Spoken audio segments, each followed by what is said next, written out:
यश्चक्रे भूतानं तस्मै ज्येष्ठाय ब्रह्मणे नमः। यस्य सूर्यश्च चन्द्रमाश्च पुनर्नवा अगमं यश्चक्रास्तं तस्मै ज्येष्ठाय ब्रह्मणे नमः। यस्य वाताः प्राणापानो चक्षुरन्विरसो भवन् दिशो यश्चक्रे प्रज्ञाने तस्मै ज्येष्ठाय ब्रह्मणे नमः। यो भूतं च भव्यं च सर्वं यस्यादितिष्ठति स्वर्यस्य च केवलं तस्मै ज्येष्ठाय ब्रह्मणे नमः। तस्मै ज्येष्ठाय ब्रह्मणे नमः। मंच पर उपस्थित समादरणीय सभा के अध्यक्ष मातृशक्ति सज्जनों, आप सभी लोगों को दीपावली पर्व की बहुत बहुत हार्दिक शुभकामनाएं। परमात्मा करे कि हमारे भीतर से ज्ञान का अंधकार दूर हो जावे, पाखंड आडंबर अंधविश्वास हट जावे और जैसे हम दीपमाला जला करके प्रकाश फैलाते हैं, ऐसे वेद ज्ञान का प्रकाश हमारे हृदय में छा जावे। प्रायः लोगों की ये मान्यता है कि दीपावली पर्व इसलिए मनाया जाता है कि इस दिन रामचंद्र जी रावण को पराजित करके वहाँ से सीता को लेकर के अयोध्या लौटे थे, तो खुशी में लोगों ने दिए जलाए थे। ये बात ठीक भी लगती है कि खुशी में घी के दिए जलाए गए हों, पर जो ज्योतिषियों ने पता लगाया है उसके हिसाब से इस समय वो नहीं लौटे थे। रावण का वध भी आश्विन में जैसे मनाया जाता है हमारे यहाँ रामलीला, उस समय नहीं हुआ था। वो ज्योतिषी कहते हैं कि वो फाल्गुन या चैत्र के महीने में रावण वध हुआ था, उस समय वो लौटे थे। खैर, इस बात में हम अधिक नहीं पढ़ेंगे। हो भी सकता है कि दिए जलाए गए हों रामचंद्र जी के आने पर। दीपावली इसलिए मनाई जा रही है, किसी अन्य कारण से मनाई जा रही हो, जो भी हो, पर ये तो सत्य है कि भारत एक कृषि प्रधान देश है और भारत के भीतर दो पर्व मुख्य ऐसे हैं जो कृषि पर आधारित है। भारत में दो बड़ी फसलें होती हैं, एक रबी की, जिसमें गेहूं जौ आदि होता है, और एक खरीफ की, जिसमें धान आदि होता है। आजकल ये दोनों मुख्य फसलें हैं जिससे जो कृषक समाज है उसके सारे काम निपटते हैं। जब रबी की फसल होती है, अनाज घर में आ जाता है, अनाज बेचने से धन घर में आ जाता है, उस समय खुशी में जो पर्व मनाया जाता है वो होलिका है। और होलिका नाम भी इसीलिए है कि जो चना होता है उसका जो ऊपर का आवरण होता है होला, उसको होलिका या होला कहते हैं। अब लोगों ने उसको जोड़ दिया हिरण्यकश्यप की बहन से, पर ऐसा नहीं है। हिरण्यकश्यप की बहन नहीं जलाई गई थी, होलिका जलाया गया था। होले जलाए जाते हैं, अब भी जलाए जाते हैं, भून के लोग खाते हैं। तो ये पर्व होली का तब होता है जब गेहूँ आदि रबी की फसल तैयार होती है। और इस समय दीपावली मनाई जाती है तब जब खरीफ की फसल तैयार होती है, धान आदि पैदा हो गया है, घर में धान्य आ गया, आप देखेंगे कि विवाह संस्कार भी गांव वालों के इन्हीं तिथियों में होते हैं, या तो गर्मी में होते हैं कि होली के बाद, या जाड़ों में होते हैं दीपावली के बाद। यही होता है पर्व इनका। इसके पहले नहीं करते, दीपावली के पहले। दूसरी बात यह है कि प्रकृति के हिसाब से इस देश की जो प्रकृति है, मुख्यतः उत्तर भारत की, वो ये है कि जब होली आती है तो जाड़े की समाप्ति और गर्मी का प्रारंभ, और जब दीपावली आती है तो गर्मी की समाप्ति और जाड़े का प्रारंभ। अभी हम सभी लोग सूती कपड़े पहनकर बैठे हुए हैं, पंखे भी चल रहे हैं। एक ही 2 हफ्ते में दिवाली के जाने के बाद ही एकदम ठंडक आएगी, पंखे बंद हो जाएंगे, हम लोग भी स्वेटर वगैरह निकाल लेंगे, सारे के सारे लोग ऊनी वस्त्र पहन लेंगे। तो ये 2 जो गर्मी और शीत के जो ऋतुएं हैं, ये हमारे देश में और इस एरिया में तो अवश्य होते हैं। विदेशों में ऐसा नहीं होता। कई देश ऐसे हैं जहाँ पर कि गर्मी नहीं होती, और कई देश ऐसे हैं जहाँ पर जाड़ा नहीं होता। पर जहाँ हम निवास करते हैं हम लोग, वहाँ पर ये सब होता है। तो जब गर्मी से सर्दी या सर्दी से गर्मी ये मिलन होता है, संधि होती है, तो अनेक प्रकार की बीमारियां भी होती हैं। डॉक्टर कहते हैं सर्दी गर्मी की वजह से ये बुखार आ गया, एकदम गर्मी चल रही थी, एकदम पानी बरस गया, सर्दी आ गई। ये सर्दी चल रही थी, एकदम गर्मी आ गई। तो एकदम सर्दी से गर्मी और गर्मी से सर्दी, ये बीमारी के कारण होते हैं। तो एक तो ये कि इस बीमारी के अवसर पर जब बीमारी फैलती है, उस समय हम सतर्क रहें, अपने को बचा करके रखें। वो पर्व ऐसे बनाए जाते हैं, उस समय जो कीटाणु विषाणु जो होते हैं वातावरण के भीतर फैले हुए होते हैं, उनको नाश करना होता है। अब बरसात में आप सभी जानते हैं कि वर्षा ऋतु में जब पानी का आधिक्य हो जाता है तो पानी का जमाव भी हो जाता है जगह जगह पर। तमाम तरह के उससे विषाणु पैदा होते हैं, मच्छर उसको ले जा करके कोई डेंगू फैलाता है, कोई मलेरिया फैलाता है, और तरह की बीमारियां होती हैं। तो एक तो ये कि वातावरण प्रदूषित रहता है। तो वातावरण प्रदूषित करने के लिए क्या करना चाहिए कि वातावरण की पूजा करनी चाहिए, वायु की पूजा करनी चाहिए, वायु देवता की। वो पूजा कैसे होगी? वायु को शुद्ध करके होगी। शुद्ध करने का उपाय सबसे अच्छा कौन है? यज्ञ है, हवन है। जहाँ पर नमी होगी, इस समय वातावरण में नमी है क्योंकि बरसात समाप्त हो गई। नमी को दूर करने के लिए गर्मी चाहिए। गर्मी किस में है? सूरज में गर्मी है और अग्नि में गर्मी है। ऊपर सूरज है और नीचे अग्नि है।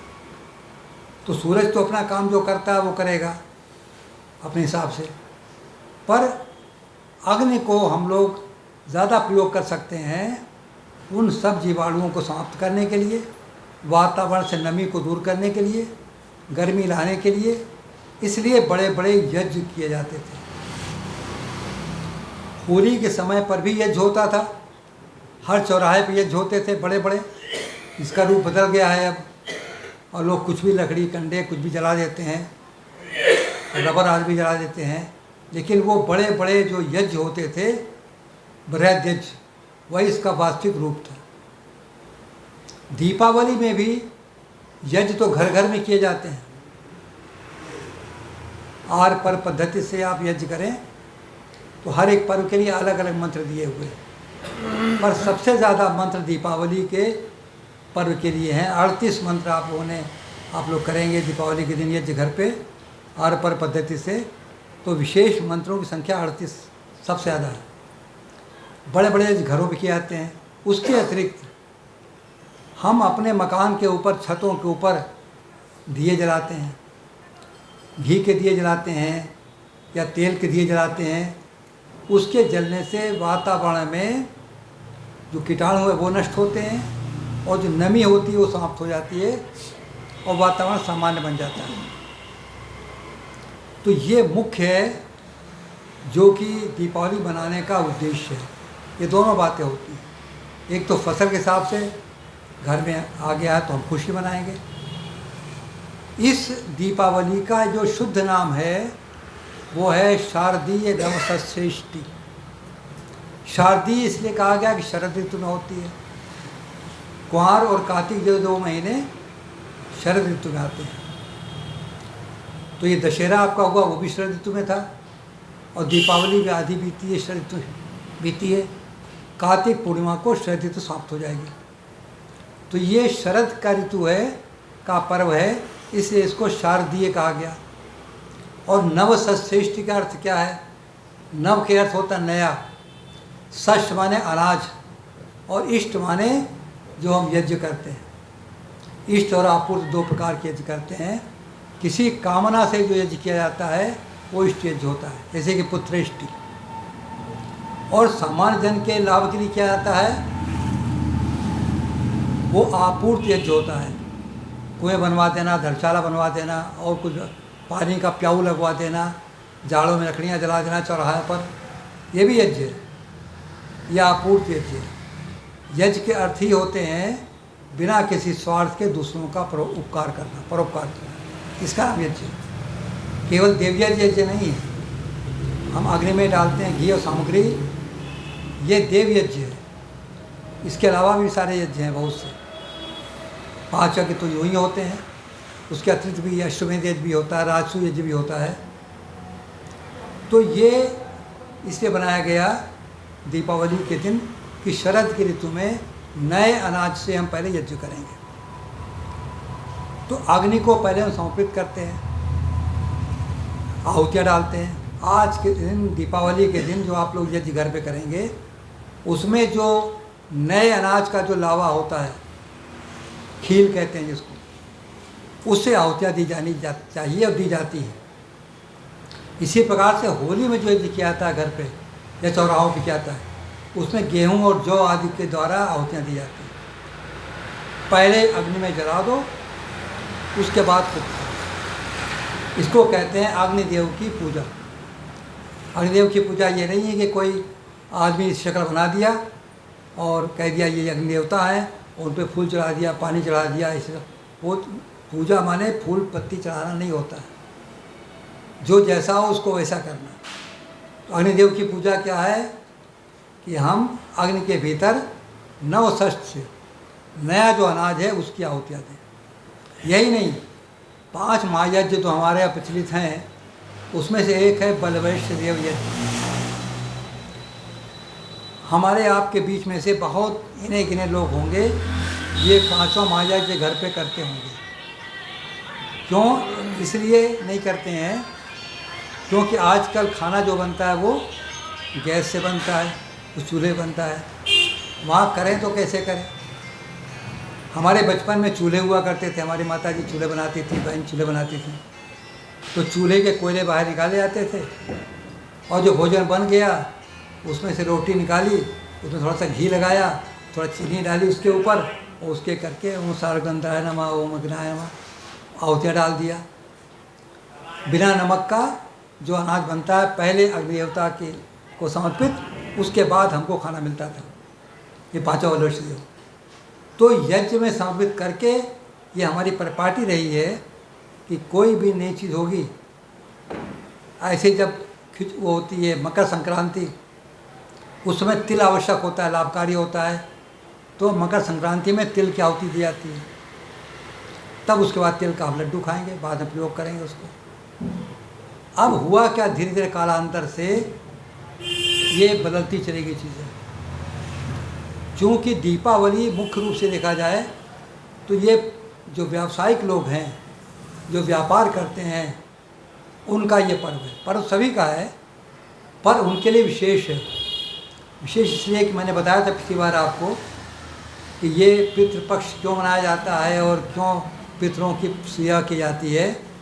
कि बरसात के बाद लोग जब बाहर निकल जाएंगे, चले जाएंगे, तो जाने के पहले घर वालों की व्यवस्था कर जाएंगे। ये मैंने आपके सामने बात रखी थी। वही बात यहाँ पर भी है। तो लोग बाहर जाते हैं, व्यवसाय शुरू करते हैं, व्यापार शुरू करते हैं। तो मुख्य रूप से जो ये पर्व है, कहा जाता है कि वैश्यों का यानी व्यापारियों का पर्व है। तो व्यापारी क्या करते हैं, सामान बेचते हैं। और अब जाड़ा आ गया तो जाड़े के लिए आप ऊनी वस्त्र भी खरीदेंगे, रजाई गद्दा भी खरीदेंगे, विवाह शादी होगी उसके जेवर भी खरीदेंगे। तो ये सारा आप करेंगे तो वो पैसा किसके पास जाएगा? व्यापारियों के पास, दुकानदारों के पास। तो वो पैसा को लक्ष्मी कहते हैं, धन को लक्ष्मी कहते हैं।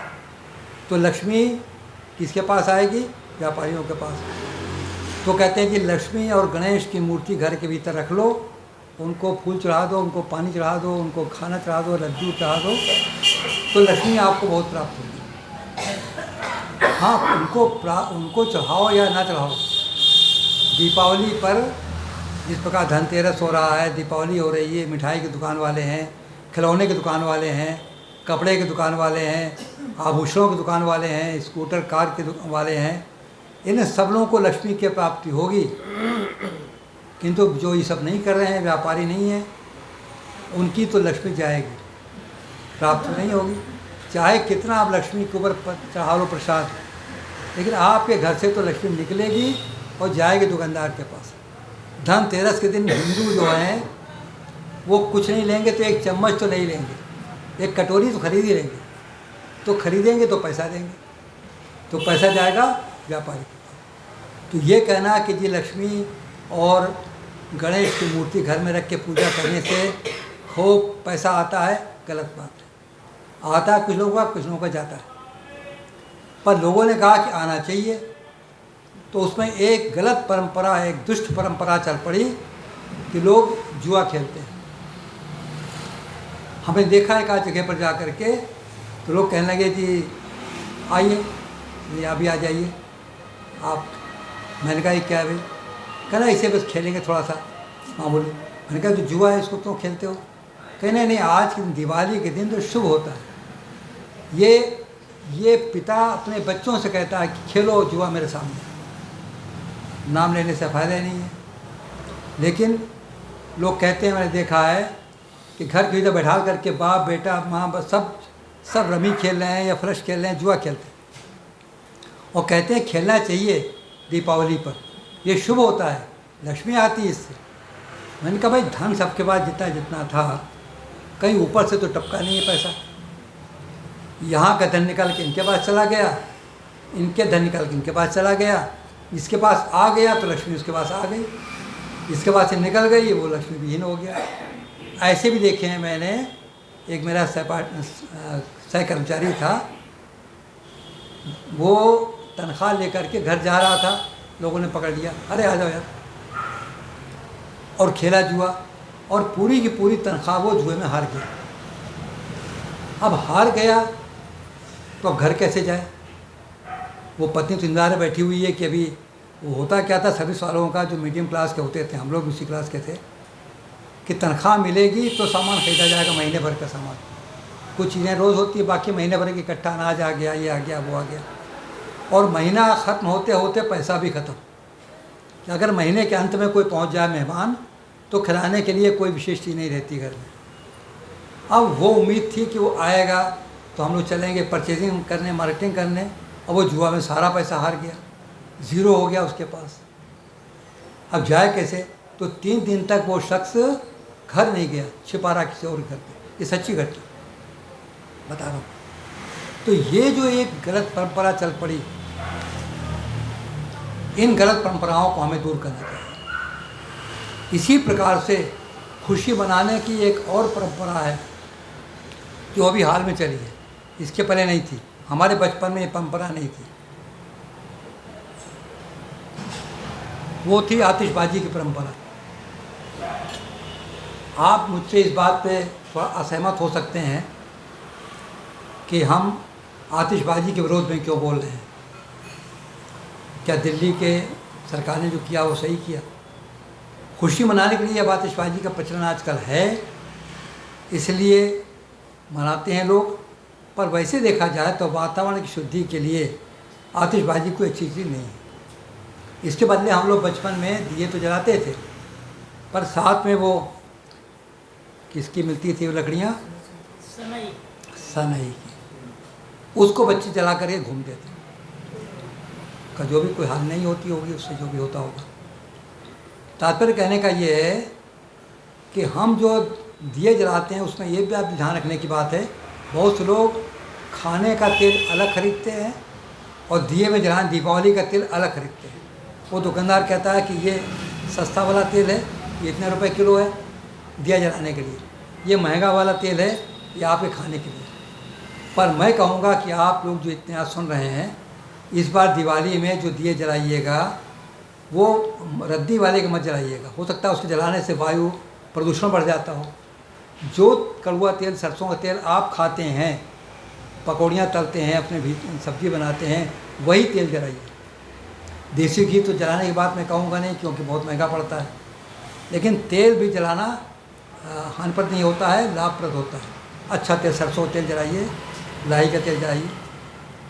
और जो ये परंपरा चल पड़ी है मोमबत्ती जलाने की, ये तो बिल्कुल बंद कर दीजिए। तो मेरा तो आप लोगों से अनुरोध यही है, होना भी चाहिए, दीपावली पर वायुमंडल को सुगंधित करने के लिए हम जलाएंगे सरसों के तेल के दिए। चाहे कम जलाएं, कोई बात नहीं, पैसा कम है, गरीब है, कम ही जलाएं।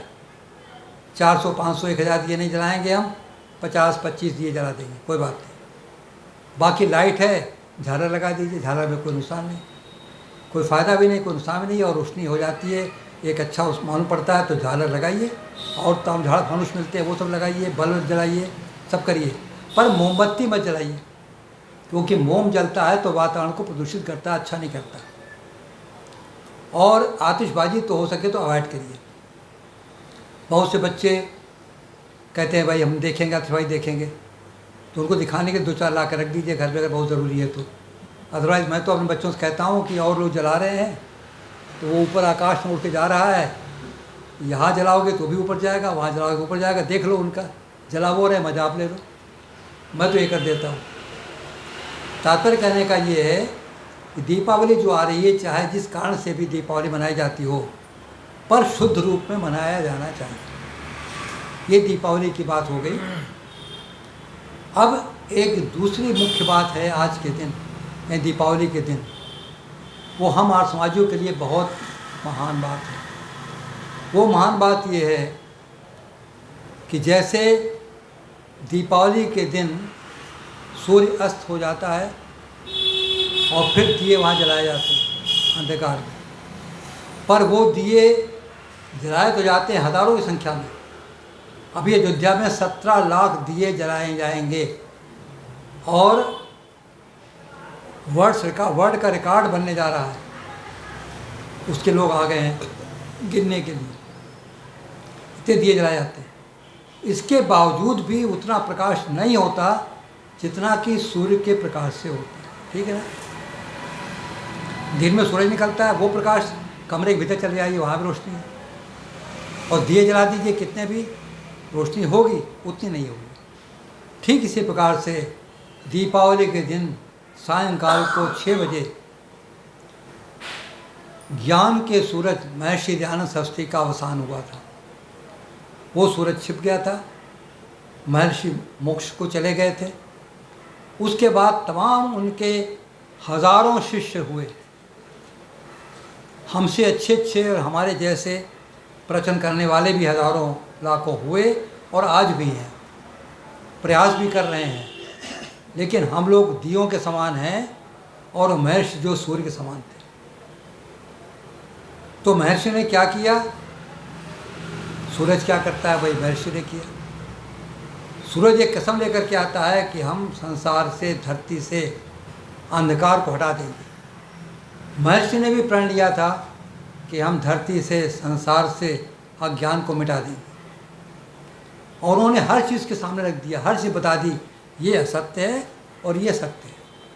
और आर्य समाजियों के लिए एक नियम बना दिया, सत्य के ग्रहण करने और असत्य के छोड़ने में सर्वदा उद्यत रहना चाहिए। जिस क्षण आपको पता लग जावे कि जो मैं कर रहा हूँ ये असत्य है, उसको तत्काल छोड़ देना चाहिए, और जो सत्य हो उसको ग्रहण कर लेना चाहिए।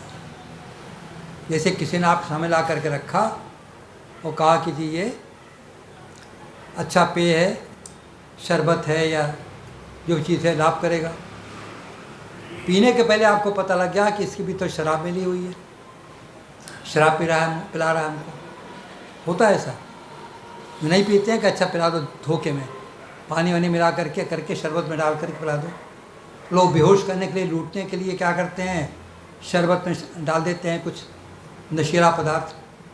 तो जैसे आपको पता लग जाए इसमें तो नशीला पदार्थ हम बेहोश हो जाएंगे, तो क्या आप उसको पिएंगे? नहीं पिएंगे, हटा देंगे तुरंत। इसी प्रकार से अभी तक हम जो भी करते चले आ रहे हों, आर्य समाजी जितने भी हैं हमारे भीतर जो बैठे हुए, मैं सबको नहीं जानता हूँ, सबका इतिहास, पर आप लोग अपने अपने को देखिए, सोचिए। ऐसे भी में कई लोग होंगे जो कुछ वर्ष पहले आर्य समाज से कोई परिचित नहीं थे और वो सारे पाखंड करते थे। कमलेश जी तो स्वीकार करती हैं कि हाँ हम पहले ऐसा करते थे। नरेश बाबू आप सुनकर बैठे हुए हैं, कितने सक्रिय व्यक्ति हैं। पर जब इनको पता लगा कि ये तो गलत है, सही नहीं है, परमित्रता की प्रार्थना उपासना ही सही नहीं है, छोड़ दिया और जो सत्य है उसको ग्रहण कर लिया। वो लोग दो प्रकार के आसमाजी होते हैं। एक तो ये होते हैं जो जन्मजात मेरे जैसे, पैदा होने के पहले माता पिता आसमाजी थे, वही बताड़ हुआ, हम भी आसमाजी हो गए, कोई इसमें कमाल की बात नहीं है। दूसरे वो होते हैं जो पहले घोर पुरानी परिवार में पैदा हुए, मूर्ति पूजा करते थे, ढोंग आडम्बर करते थे, सब कुछ मानते थे। जब पता लगा उनको ये तो गलत है, छोड़ दिया, सच्चे रास्ते पर आ गए। वो ज़्यादा उपासनीय है, ज़्यादा प्रशंसनीय है वो व्यक्ति, तो उन्होंने ऐसा किया है। कुछ चीज़ें होती हैं जो परंपरा से चलते चले आ रही हैं, रिवाज जिसको बोलते हैं रिवाज, ये हमारे यहाँ तो ये रिवाज है जी, हमारे यहाँ तो ऐसा होता है। अब बहुत चीज़ें ऐसी होती हैं कि जो बड़ी गलत होती हैं, जिनको जिससे हानि होती है, नहीं करना चाहिए, पर होती है, ऐसी बातें होती हैं। कुछ ऐसी बातें होती हैं निरर्थक होती हैं, जिससे कोई लाभ नहीं। जैसे मर जाने के बाद कोई 10वां तिरही में पंडितों को बुला के खाना खिलावे, कौवों को खिलावे, कुत्तों को खिला दे और कह दे हमारे मरे हुए पहुंच रहा है, तो उसमें कोई लाभ नहीं, कोई हानि भी नहीं। खिलाओ जिसको खिलाना हो, क्या करना। पर कुछ चीज़ें ऐसी होती है इसमें हानि भी होती है। सबसे बड़ी बात ये लोग पूछते हैं कभी कभी कि मूर्ति पूजा करने से मान लिया अगर लाभ न भी होता हो, ईश्वर प्राप्त न भी करते हो, तो मूर्ति पूजा करने से हानि क्या है, ये बताइए। कई लोग इस प्रकार सवाल करते हैं और मैं तो शंका समाधान जहाँ भी मैं जाता था, अब तो जाता नहीं हूँ, पहले प्रदेश से बाहर भी जाता था, पंजाब भी गया हूँ, हरियाणा भी गया हूँ, और जगह भी गया हूँ, तो वहाँ मैं अपने बोलने का जो समय मेरा होता था उस पर 10 मिनट में पहले समाप्त कर दिया करता था और कहता था जिस विषय पर मैंने आज व्याख्यान दिया है इस पर किसी को शंका हो तो पूछो। तो लोग पूछ लेते हैं। तो पूछा लोगों ने, कई बार ऐसा हुआ कि मूर्ति पूजा करने से क्या कोई हानि भी है? भाई परमात्मा की प्राप्ति नहीं होगी, ठीक नहीं होगी, कर दिया, आपको क्या परेशानी है? हम जाके फूल चढ़ा दिया, बताशा रख दिया, ये कर दिया, वो कर दिया, हाथ जोड़ दिया, घंटी बजा दिया, क्या हानि? अब मैं आपको बताता हूँ क्या हानि है। आप मनुष्य हैं और आपको मनुष्य के समान व्यवहार न करके पशु के समान व्यवहार किया जाए, आपके सामने ला करके हरी हरी घास रख दी जाए, खाइए इसको, कुछ चारा वारा कुछ और चीज़ होती हो वो ला कर रख दिया जाए जो पशु खाते हैं, आप भले न खाएं उसको, वो जो रख दिया जाएगा वो अपमान है आपका, आप नाराज़ हो जाएंगे, अपमानित अनुभव करेंगे। मैं मनुष्य हूँ, मुझको ये पशु समझ रहा है, ये चारा रख दिया, घास रख दिया मेरे सामने, क्या मैं घास खाता हूँ? खाया नहीं है घास, अभी खाया नहीं है, केवल रख दिया गया प्लेट के भीतर सजा कर, हरी हरी घास धुली हुई बढ़िया फसला। ठीक इसी प्रकार से हम परमात्मा की जब पूजा मूर्ति के द्वारा करते हैं, हे भगवान ये लड्डू खा लो, हे भगवान ये बताशा खा लो, हे भगवान आप नहाए नहीं हो तो नहला देते हैं, हे महाकाल आपको दूध से नहला देते हैं, आपको शहद से नहला देते हैं, आपको घी से नहला देते हैं, आपको भभू चलाओ, क्या चीज़ कहलाता है इसमें कि भस्म आरती कर देते हैं, आपको सुला देते हैं, आपको जगा देते हैं, सुलाते हैं भगवान को। लोग सुलाने के लिए घंटी बजाते हैं, कीर्तन करते हैं, सो जाओ सो जाओ सो जाओ, भगवान सो जाते हैं और सुबह उठेंगे तो उठाया जाता, उठो उठो भगवान उठो उठो उठो, अरे बहुत छोटा बच्चा होता है तब तो उसको जगा दो, स्कूल जाना है बेटा उठ जाओ। और बड़ा हो गया है और अगर नहीं उठता है तो 2 तमाचे लगा दो कि तुमको रोज स्कूल जाना पड़ता, रोज हम जगाएंगे तुम्हें, जब अलार्म बज गया क्यों नहीं उठे। तो ये जो भगवान को बिल्कुल मनुष्य समझ लिया गया है। सोते हैं, अभी 2-4 दिन पहले एक व्हाट्सएप पे एक आया था एक किसी का कि भगवान जो है सो जाते हैं आजकल। लक्ष्मी की और गणेश की मूर्ति से साथ रखी गई है, उसका उन्होंने लॉजिक दिया था कि भगवान तो आजकल सोए हुए हैं, देवोत्थान एकादशी के दिन वो उठेंगे। वो देवोत्थान नाम से देवोत्थान, देवता उत्थान उठते हैं, सो रहे हैं 11 दिन 12 दिन 15 दिन तक सोते जा रहे हैं। भगवान सो गए। अगर नरेंद्र मोदी सो जाएं 1 महीने के लिए तो देश चलेगा? तो नरेंद्र मोदी के बिना तो फिर भी चल सकता है, तमाम मंत्री हैं तो चला जाएगा। पर संसार का चलाने वाला तो एक ईश्वर है और वही सो गया। सो गया क्यों सो गया भाई? थक गया। तो भगवान थकते भी हैं। भगवान को जगाया किसने? पुजारी ने जगाया। तो भगवान बड़ा कि पुजारी? बाप जगाता है बेटे को, सुबह हो गई उठ जा, संध्या करना है, आसमान जाना है अभी। तो बड़ा तो पिता होता है ना, जगाने वाला पिता होता है। लोग उपदेशक को बुलाते हैं, उपदेश देते हैं, लोग कहते हैं ये सत्य है, ये सत्य है, ये सत्य है, ये सत्य है, ये ज्ञान बांटते हैं। तो ज्ञान बांटने वाला, बताने वाला, वो बड़ा माना जाता है ना। कौन बड़ा माना जाता है? या जो उपदेश सुनने आया है वो बड़ा माना जाता है उपदेशक के ऊपर, या जो पैसा पाता है पिता से वो बड़ा है बच्चा अपने पिता से ज़्यादा। जो दे रहा है सब कुछ संसार में हर एक मनुष्य को, उसको हम देंगे लड्डू। जो फूल उसने अनगिनत कहाँ कहाँ फूल, तरह तरह के वाटिका, पुष्प वाटिका, पहाड़ों पर जाइए, फूलों की घाटी, तरह तरह के फूल। बहुत वर्ष पहले जब यहाँ पर 93-96 के बीच में रहता था, इशबाग में एक मुझे क्वार्टर मिला हुआ था, उसमें काफ़ी ज़मीन थी, सैकड़ों प्रकार के मैंने फूल लगा रखे थे, आनंद आ जाया करता था। तो परमात्मा की ये सुंदर फुलवाड़ी सजा रखी है धरती के ऊपर, उसी का एक फूल तोड़ के उसको हम दे रहे हैं।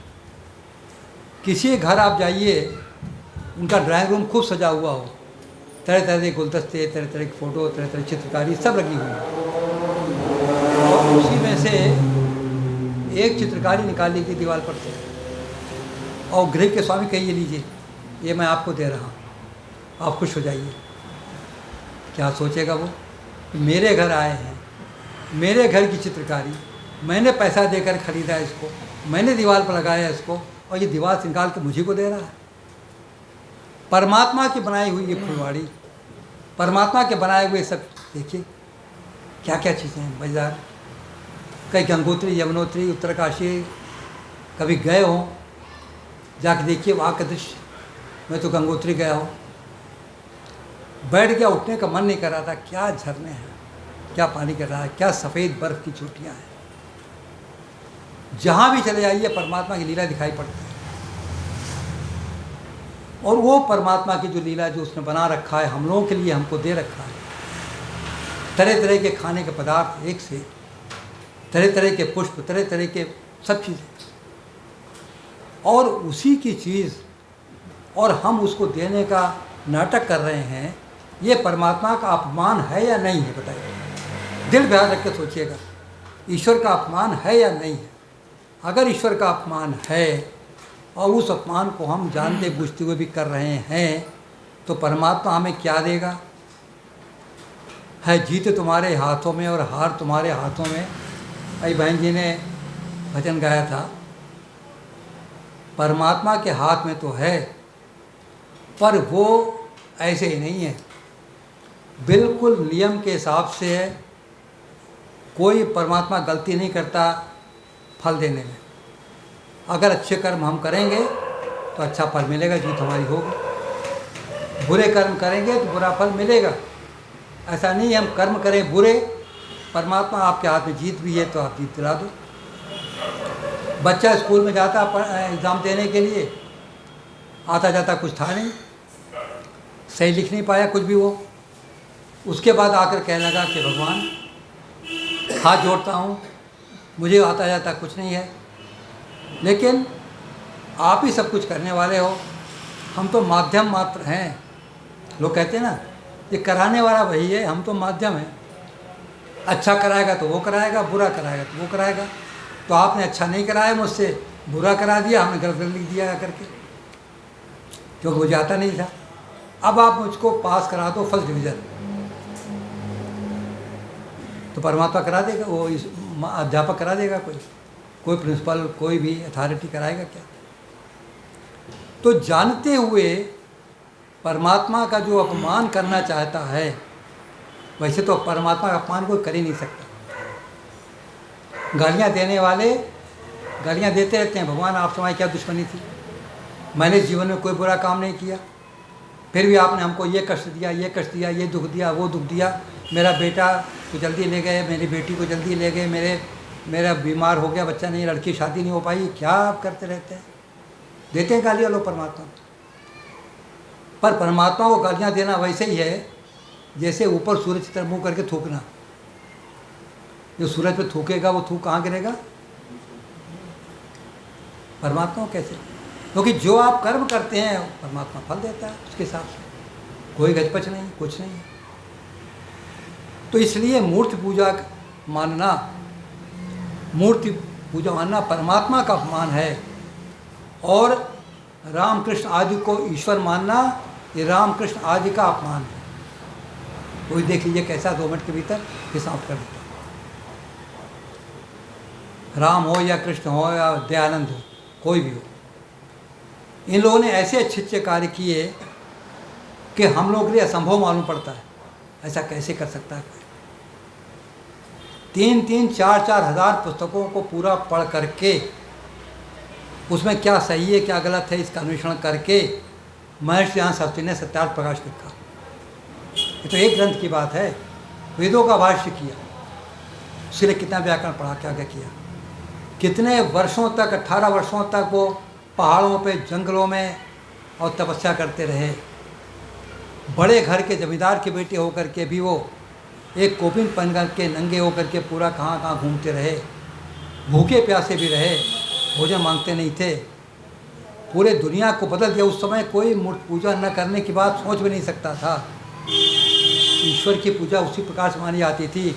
उन्होंने पाखंड खंड की पताका फहरा दी हरिद्वार में और एकदम उलट दिया सबको, कहा ये मूर्ति पूजा परमात्मा की पूजा नहीं है, ईश्वर की उपासना ये नहीं है, गलत है। ऐसी बात जिन्होंने कह दिया, विलक्षण थे। राम ने विलक्षण कार्य किए, कृष्ण ने भी विलक्षण कार्य किए।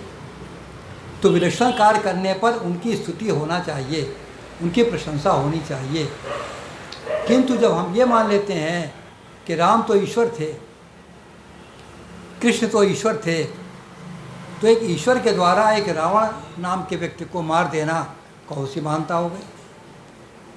परमात्मा तो प्रति क्षण, प्रतिदिन नहीं कह रहा हूँ आशा जी, प्रतिदिन छोड़िए, प्रति सेकंड संसार के भीतर कितने लोग मरते हैं और कितने पैदा होते हैं? होते नहीं होते? जब इतने मर रहे हैं तो रावण को मरने में क्या परेशानी? जब इतने मारे जा रहे हैं तो कंस और जरासंध और शिशुपाल को मारने में क्या परेशानी? कौन सा पहाड़ खड़ा कर दिया? कृष्ण जी ने गोवर्धन को उंगली पर उठा लिया था, ये तो असंभव लगता है कि मनुष्य उठा सकता है। पहली बात तो पर्वत जो होता है ज़मीन से जुड़ा हुआ होता है, तो कैसे कर लेंगे? एक असुर था, उसने धरती को लपेट करके और बगल में दबा लिया था। कैसे दबा लेगा भाई? धरती को दबा लिया भाई, खुद कहाँ खड़ा हुआ था? सवाल ये, पहली बात तो गलत मान लेते हैं क्षण के वास्ते कि पहाड़ को उखाड़ा उन्होंने धरती से और उंगली में उठा लिया, तो एक पहाड़ वहाँ गोवर्धन पर्वत उसको उठा लिया खाली, बाकी तो और भारत के भीतर, अमेरिका के भीतर, यूरोप के भीतर तमाम पहाड़ उनको तो नहीं उठाया कृष्ण जी ने। और भगवान क्या कर रहा है? अभी भजन आपने सुना ही है, बहुत अच्छा कमलेश जी भजन गा रहे थे, नचा रहा है पृथ्वी, उसको पृथ्वी नचा रहा है, और ऐसे तरीके से नचा रहा है कि सूर्य के चारों ओर परिक्रमा करता है, जहाँ से शुरू हुआ ठीक एक साल में वहाँ पहुँचेगा। और जो पृथ्वी ऐसे घूम रही है ऐसे भी ठीक 24 घंटे के बाद वहाँ पर पहुँचेगी। अगर थोड़ा सा स्लो हो जाए, जैसे घड़ी स्लो हो जाती है, थोड़ा तेज़ चलने लगे, तो आपका जो ये पृथ्वी है ये कभी जाड़े में कहीं जाएगी, गर्मी में कहीं जाएगी, कभी ऐसे अंडाकार बजाय कहीं गोल हो जाएगी, कहीं दूर भाग जाएगी। और कोई डोरी नहीं बंधी हुई, सूरज से और पृथ्वी के बीच में कोई डोर नहीं बंधी हुई, और पूरा गोल है भी नहीं परिक्रमा, अंडाकार परिक्रमा है, और बिल्कुल उछिप जाती है। ऐसा वो परमात्मा, ये तो एक पृथ्वी की बात मैंने कही ना। इस सौर मंडल में कितनी पृथ्वियाँ हैं, फिर इस आकाश गंगा में कितने सौर मंडल हैं, फिर सृष्टि के भीतर कितने आकाश गंगाएँ हैं, आप कल्पना भी नहीं कर पाएंगे। इतनी इतनी दूर हैं कि जिनका प्रकाश चला है आज तक धरती पर नहीं पहुंचा है, जबकि प्रकाश की जो वेग होता है कितना अधिक होता है। ऐसा वो परमात्मा यदि किसी एक व्यक्ति को मार देता है, किसी एक चीज़ को उठा लेता है, तो उसको सीधे आपने परमात्मा बना दिया, तो सारा किया कराया चौपट हो गया। मैथमेटिक्स में जिसने एमए पास किया हो उसे को बेटा 4 और 3 को जोड़ के बताओ कितना हुआ, वो जोड़ेगा क्या?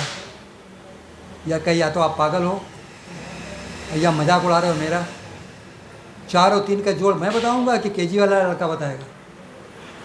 मैं एमएससी हूँ मैथमेटिक्स से, कोई हमारे लायक चीज़ पूछो, इतना गिरा गुजरा हूँ मैं क्या? तो परमात्मा को इतना नीचे गिरा देना वो भी गलत है, और उस महापुरुष को ईश्वर बता देना कि तुमने क्या कमाल कर दिया। भाई राम ने क्या कमाल कर दिया, रावण को मार दिया, तो वो तो ईश्वर थे। जब लोग एकाध ऐसे भी उदाहरण हुए हैं, कीर्तन में तो खूब होते थे, अब भी होते होंगे, शराब पी के आए हैं, नाच रहे हैं, और नाचते नाचते किसी एक लड़की को लेकर के उड़ गए और जेल चले गए। सच्ची घटना बता रहा हूँ। पूछा तुमने ऐसा क्यों किया? कहा मैं कृष्ण का उपासक हूँ। कृष्ण जी भी करते थे, गोपियों को ले जाते थे, मैं भी ले गया गोपी को। वो कृष्ण के उपासक हो गए। एक सज्जन थे, रेलवे में काम करते थे, सक्सेना जी थे। मैं कहने लगी कि आप मुझसे पूछा कि आप किस भगवान के उपासक हो? मैंने कहा भगवान तो एक ही है, मैं उसी का उपासक हूँ, आप बताइए। तो मैं तो शिव जी का उपासक हूँ। मैंने क्यों, राम और कृष्ण को नहीं मानते? कहना भाई राम और कृष्ण को मानने से तो बहुत झंझट है। मांस मत खाओ, शराब मत पियो, जुआ मत खेलो, व्यभिचार मत करो। अब आप तो जानते हैं मैं कायस, हमारे यहाँ खाना पीना मुर्गा वुर्गा सब चलते ही है, तो इसे छोड़ना पड़ेगा, वो मुझसे होगा नहीं। तो मैं तो शिव जी को मानता हूँ, जो भी कर दूँ। आप जानते हैं मैं बाबू हूँ तो पैसा वैसा भी लेता हूँ लोगों से। एक बार आकर के शाम को या सुबह नहाने के बाद जा करके भगवान के सामने, तथा शिव जी के मूर्ति के सामने हाथ जोड़ कर, भगवान भोलेनाथ, आप तो भोलेनाथ हो, आप सबको माफ़ कर देते हो, हमारी गलतियों को माफ़ कर देना।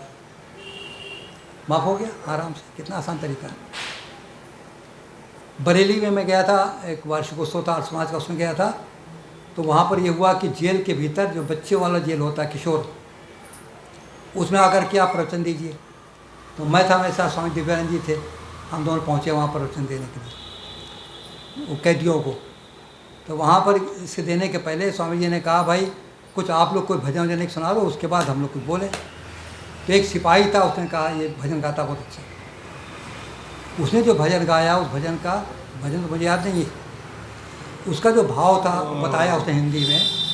कहा कि एक चोर शिव जी के ऊपर, जो ऊपर घंटा लटका रहता है ना, घंटा या गगरा जिस पर पानी टपकता है, जो भी कहीं, वो पीतल का था। उसको चोरी करने के लिए आया, मंदिर में घुसा, वो दूर था, उसको पहुंच नहीं पा रहा था, तो वो शिव जी के ऊपर चढ़ गया। शिव जी कहेंगे क्या कहेंगे, जो गोल बना रहता है,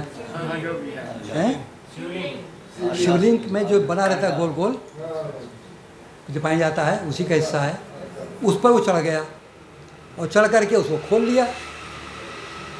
तो जब उसको जाने का हुआ, स्वर्ग या नरक जाने का हुआ, तो शिव जी ने कहा इसको तो स्वर्ग में जाना चाहिए, क्योंकि लोग बाग जो हैं वो अपना कुछ हिस्सा दे देते हैं हमको, कोई लड्डू देता है, कोई प्रसाद देता है, कोई फूल देता है।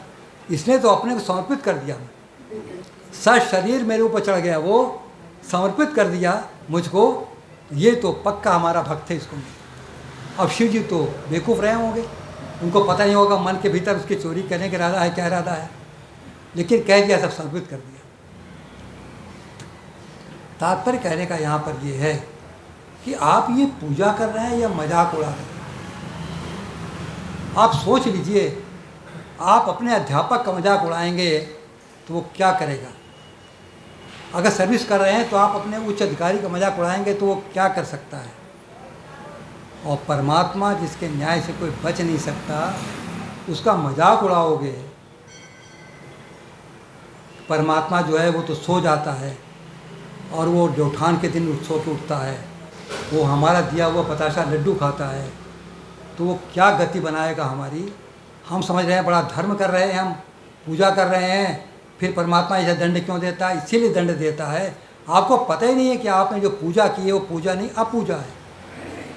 आपने परमात्मा का अपमान किया है, तो परमात्मा का अपमान, डिग्रेशन और उन जो महापुरुष हो चुके हैं, उन महापुरुषों का भी डिग्रेशन, उनके किए हुए महान कार्यों को अनदेखा करके कोई क्रेडिट न देना कि वो तो भगवान थे इसलिए कर लिया। जिस व्यक्ति ने कहा था कि कृष्ण जी ने ऐसा कर दिया इसलिए मैंने कर दिया, मैंने कहा कृष्ण जी ने तो पर्वत उठा लिया छौनिया पर, ये 10 किलो का बांट रखा हुआ, इसको उठाओ छौनिया के ऊपर। नहीं, वो कैसे उठा पाएंगे? क्यों? अगर कृष्ण की ही तुलना करनी है तो जो कृष्ण ने किया, जो राम ने किया, वो करके दिखाओ। वो तो नहीं कर पाएंगे अच्छा काम। जो उनके नाम से गलत बात प्रचारित है वो करेंगे। गोपियाँ कहीं की लड़कियाँ, स्त्रियाँ कहीं नहा रही होंगी, कपड़े उठा ले जाएंगे, उनका वीडियो बना लेंगे, ये कर लेंगे और बाद में कहेंगे ये कृष्ण करते थे। तो इस प्रकार से ये आज का दीपावली का जो पर्व है, 2 दृष्टियों से है। एक तो जो आप वातावरण की शुद्धि करेंगे, सब लोग यज्ञ करिएगा दीपावली के दिन कल, और उसमें नया शस्त्र भी डालिएगा। घर में केवल सरसों के तेल के दिए जलाइएगा, एक भी मोमबत्ती घर में नहीं जलना चाहिए, भले ही दिए कम जला पाएँ, कोई बात नहीं। और महर्षि दयानंद के उपकारों को याद करते हुए उन्होंने जो शिक्षाएं दी हैं उनको अपने जीवन में अपनाना है। यही आज के दिन पर्व मनाने का मुख्य उद्देश्य होता है।